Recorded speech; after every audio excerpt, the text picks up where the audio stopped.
tired.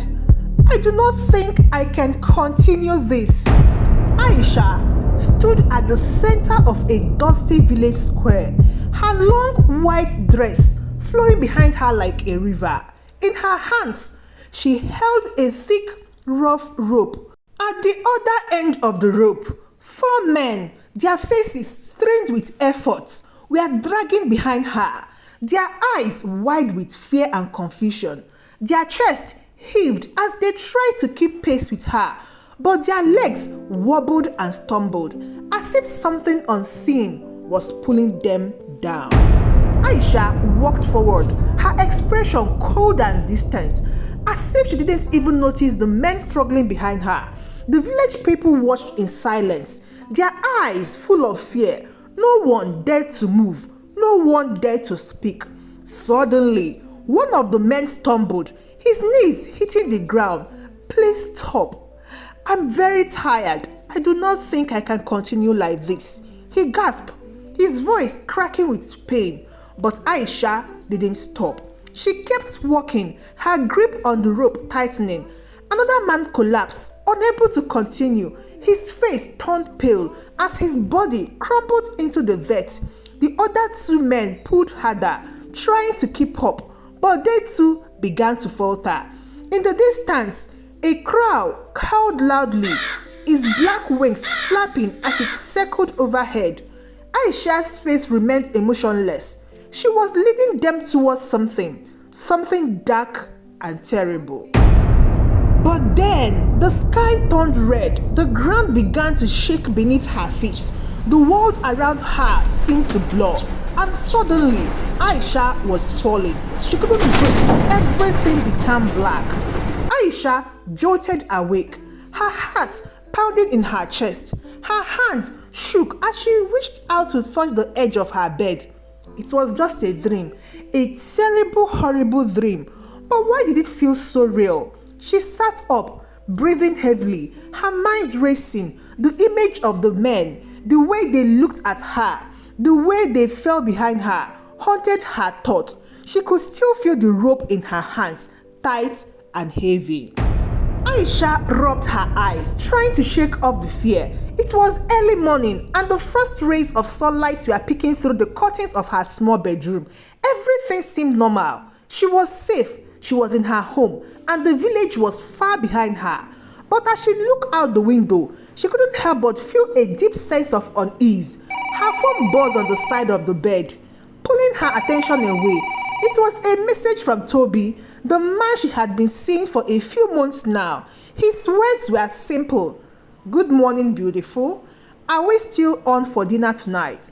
Aisha smiled weakly and replied, "Yes, I'm looking forward to it." She placed the phone down and tried to push the dream to the back of her mind. It was just a dream. It didn't mean anything. But deep down, Aisha knew something wasn't right. She had been having these dreams for weeks now. Strange dreams where men seemed to suffer around her, where she was always at the center of something she couldn't control. And lately, things had been happening in real life too. Men she had been close to, men like Kunle, Bayo, and even Femi had suddenly distanced themselves from her. They had all told her they needed space or that something strange had happened in their life. It was as if being close to her brought them bad luck. Aisha sighed and shook her head. "I'm just overthinking things," she whispered to herself.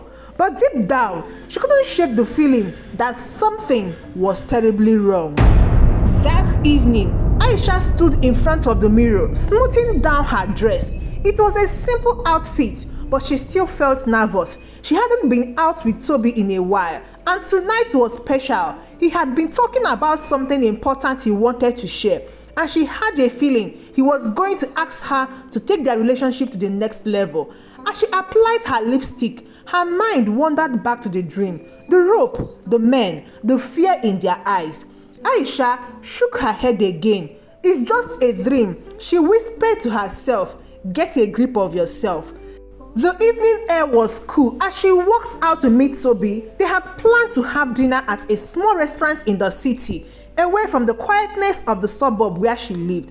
Toby greeted her with a warm smile, pulling her into a tight hug. I missed you, he said softly. I missed you too, she replied, her smile returning. The night was perfect, at least at first. They laughed, talked, and shared stories over dinner. But as the meal came to an end, Tommy's expression grew serious. Aisha, there is something I need to tell you, he began, his voice low. I've been thinking a lot lately about us. I feel like I've fallen for you hard. I think we should maybe make things official. Aisha's heart skipped a beat. This was what she had been waiting for. But just as she was about to respond, a cold chill ran down her spine. The light in the restaurant flickered, and for a brief moment, everything felt wrong.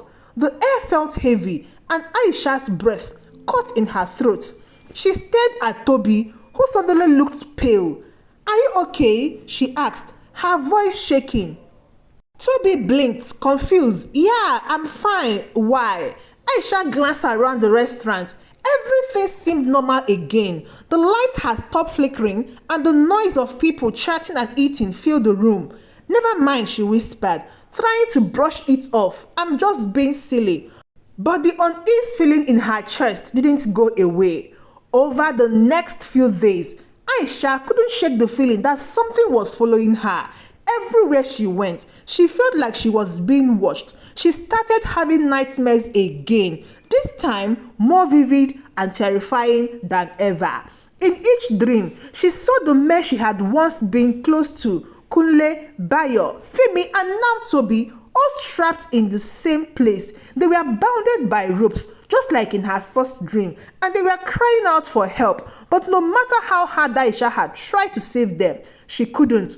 The curse had found them, and it was too late. When Aisha woke up each morning, drenched in sweat, she started to wonder if the dreams were more than just dreams. Were they warning? Things only got worse when she got a call from Toby's sister. Aisha, she said, her voice trembling. Toby is in the hospital. He collapsed yesterday. The doctor don't know what's wrong. Aisha's heart sank. I'll be there right away. At the hospital, Aisha sat by Toby's bedside, holding his cold hands. His skin was pale, his breathing shallow. The doctor couldn't explain what had happened. They said it was like his body was shutting down, but they couldn't find a curse. Aisha's mind raced. Could this be the curse? Was she the reason this was happening? Her dreams came flooding back. The men in her life falling apart one by one. She thought about Kunle, who had moved away suddenly after getting sick. Bayo, who had been in a car accident. Femi, who had lost his job and his health in the same month. Now, it was Toby's turn. The curse was real, and she was at the center of it. Aisha stayed in the hospital for hours, sitting by Toby's side. His condition remained the same, unconscious and weak, his body seemingly falling for no reason. She couldn't stop thinking about her dreams, about the men who had been dragged by ropes, just like Toby now lay helpless in his hospital bed. What's happening to me? Aisha whispered, under her breath, her heart heavy with fear and confusion. The doctor had no answers. His family was devastated, but Aisha knew deep down that whatever was happening to Toby, it was her fault. It had to be. She thought back to the other men she had dated. Every one of them had fallen into strange and tragic circumstances. None of them had been able to stay in her life for long. They either got sick, moved far away, or had terrible accidents. It all started to make sense now. Toby's sister, Sade, entered the room and sat beside Aisha. She was quiet for a moment, looking at her brother lying motionless. Aisha, do you think this is some kind of bad luck? Sade finally asked, her voice low and shaky. Aisha looked at her, her heart racing. I don't know, she whispered, barely able to say the words. But I've been having these dreams. I think I might be cursed. Sade frowned. Cursed? What do you mean? Aisha explained the nightmares, the visions of men being dragged behind her. helpless and suffering. She told Shade about the strange things that had happened to the other men in her life, how they all seemed to fall into misfortune after getting close to her. This sounds crazy, I know, Aisha said, her voice trembling, but I think I'm the reason this is happening to Toby. Shade didn't laugh or brush it off like Aisha had expected. Instead, her face grew pale. She nodded slowly. My grandmother used to tell stories, Shade whispered, stories about women who were cursed to bring misfortune to any man who loved them. It was an old village legend, but I never thought it was real. Aisha's stomach twisted. What are you saying? Shade looked directly into her eyes. I think you might be cursed, Aisha. And if that's true, then we need to find a way to stop it. The next few days were a blur of hospital visits and sleepless nights. Aisha was terrified that she was the reason for Toby's suffering. She couldn't focus on anything else. All she wanted was to find a way to fix it, to end this curse that had haunted her for so long. She began searching for answers, visiting old village healers and spiritual leaders. She needed to know how to break the curse, but each person she met had the same response. There was no easy way to break such a curse, if it even existed at all. Finally, one of the elders, Mama Bintu, offered a solution. This curse was placed long ago, she said in a quiet, raspy voice. If you want to break it, you have to find the source. You must confront the spirit that bound this curse to you. The spirit? Aisha asked, confused. What spirit? Mama Bintu shook her head slowly. Your family must have crossed a spirit long ago. This spirit is tied to you now, and it will not leave until you face it. Aisha's heart sank. How was she supposed to find a spirit? How could she even begin to break something so powerful? Is there no other way? She asked, her voice bleeding. Mama Bintu's eyes softened with sympathy. You must be brave, Aisha. The spirit will come to you when it's ready, and when it does, you must be prepared to make a great sacrifice. That night, Aisha couldn't sleep. She tossed and turned, her mind racing with thoughts of the curse, of the spirit, of Toby lying helpless in the hospital. She felt powerless, but she knew Mama Bintu was right. She couldn't ignore the curse any longer. As she lay in bed, she suddenly felt a cold breeze brush across her face. Her eyes snapped open, and she sat up quickly. The room was dark, but something felt different. The air was thick with tension, and Aisha's heart pounded in her chest. Then she saw it. Standing at the foot of her bed was a figure. It was tall, shadowy, and barely human. His eyes glowed faintly in the darkness, and a strange low whisper filled the room. Aisha froze, her breath catching in her throat. Who are you? She whispered, her voice trembling. The figure didn't move. His glowing eyes stayed locked on her, and the whispers grew louder, filling her mind with strange, terrible thoughts. You have been cursed. The figure finally spoke, his voice hollow and echoing. You cannot escape it. Aisha shook her head, tears welling up in her eyes. Please, she begged, tell me how to break it. I can't live like this anymore. The figure stepped closer, and Aisha felt a wave of cold wash over her.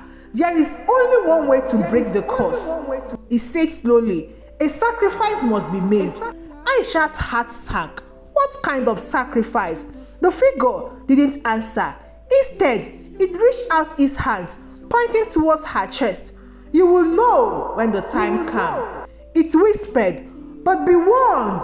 If you fail, the curse will remain forever. With that, the figure vanished, leaving Aisha alone in the dark, trembling with fear. The days that followed were the hardest of Aisha's life. She visited Toby every day, watching helpless as he grew weaker.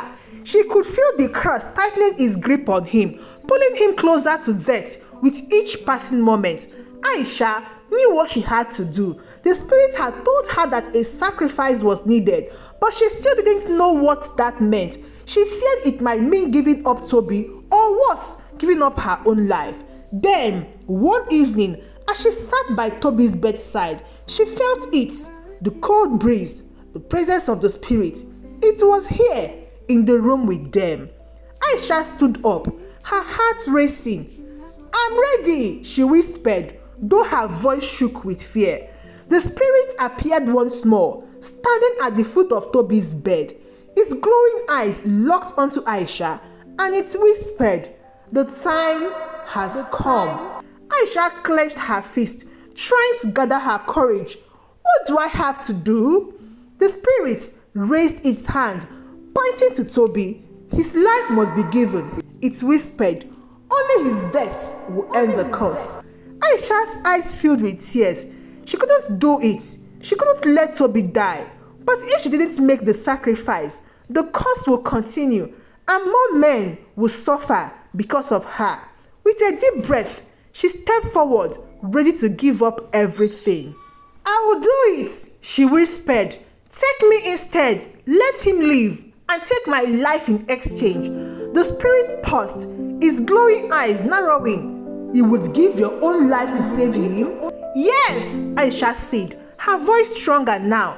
"I will sacrifice myself." The spirit was silent for a moment. Then it slowly nodded. "So be it." Suddenly, Aisha felt a surge of warmth wash over her. The coldness that had surrounded her for so long was gone, replaced by a strange comforting warmth. The spirit faded, and Aisha collapsed to the floor, her body trembling with exhaustion. Toby's breathing became steady. His color returned as if the curse had been lifted. When Aisha woke up, she was in the hospital bed next to Toby, her hand clasped in his. The doctor said it was a miracle. Toby had fully recovered overnight, and Aisha's health, though weak, was stable.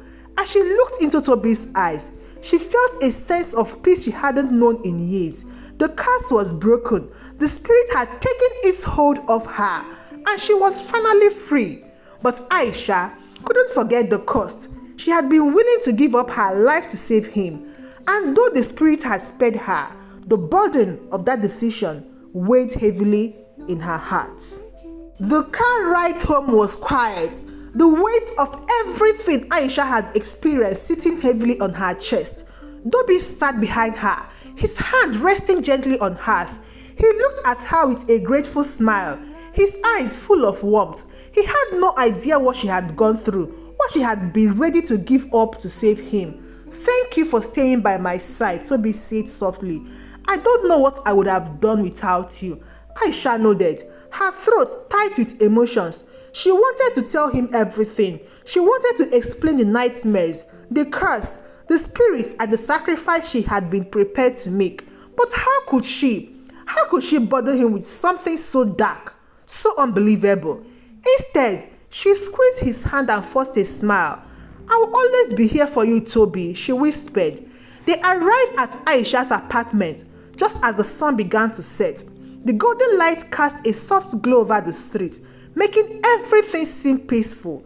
But Aisha couldn't shake the feeling that something was still watching her, that the curse, or whatever it was, wasn't entirely and completely gone.